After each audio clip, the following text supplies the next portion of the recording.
Assalamualaikum warahmatullahi wabarakatuh. Hello everyone, my name is Liliana from class 336825 with SID 33220021.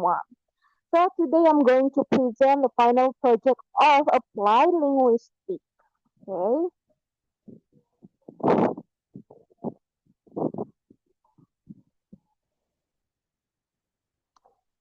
So, so let's move to the first case. Mr. Thompson is a linguist studying the use of language in news reporting. He is particularly interested in how language can convey bias, shape public opinion, and influence the perception of news events. Mr. Thompson analyzes articles from various news outlets covering the same events to identify linguistic patterns that might indicate bias. He also considers the impact of the linguistic choice on the audience understanding and interpretation of the news. So the question is, what linguistic features should Mr. Thompson focus on to identify bias in news reporting? Okay. Discuss at least three features and explain how they can contribute to bias reporting. Okay, so the first is lexical choices or word choice. Words are powerful. Take the word terrorist versus freedom fighter, same as different label, different impact. This is a key element in critical discourse analysis or CDA. I once saw a news article about the same protest.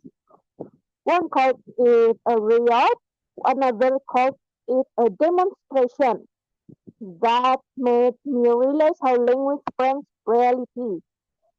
Next is framing and perception. Pragmatics help here. For example, a news story might say, even though he denies the corruption, he continues to live lavishly. This purposes guilt, subtly influencing readers. I learned this when analyzing political headlines during my discourse class. Okay. The hidden assumption really shape interpretation. Okay, the third is source, quotation, and voice. Whose voice are here and whose are left out. Often news articles quote government officials but rarely the affected communities. Sociolinguistic and CDA both stress the power dynamics in who get to speak. They show how applied linguistics, especially when merged with journalism, can uncover hidden meaning in texts that seem natural. Okay, next to case 2, the case is, I imagine you are language learner working for the government of a country with a diverse linguistic landscape.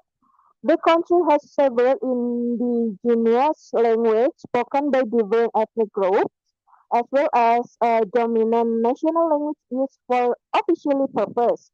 Your task is to develop a language policy that promotes linguistic diversity while ensuring effective communication and national unity. The question is, how can the government promote the use and preservation of indigenous language through education?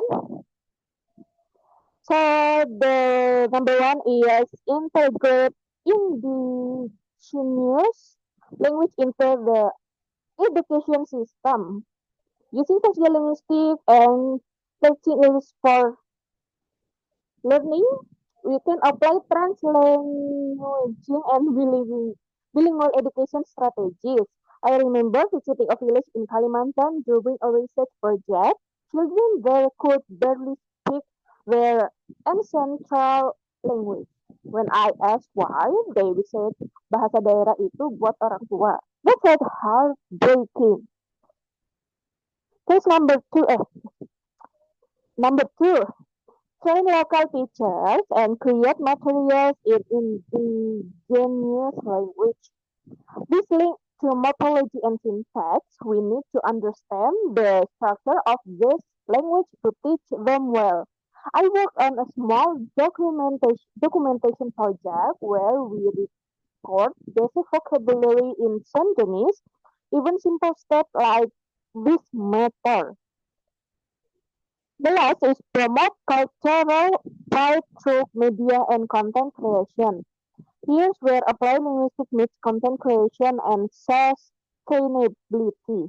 Let's make YouTube videos, TikTok, or even podcasts in local language. Youth engagement is key. If they don't see their language on screen, they won't use it. This is more than theory. It's about identity, belonging, and survival. So the conclusion is applied linguistics isn't just about analyzing language. It's about applying knowledge to real-world problems, from news bias to language the endangerment, and that's what makes this field so exciting. Okay, that's all for my presentation. Thank you for your attention. Wassalamualaikum warahmatullahi wabarakatuh.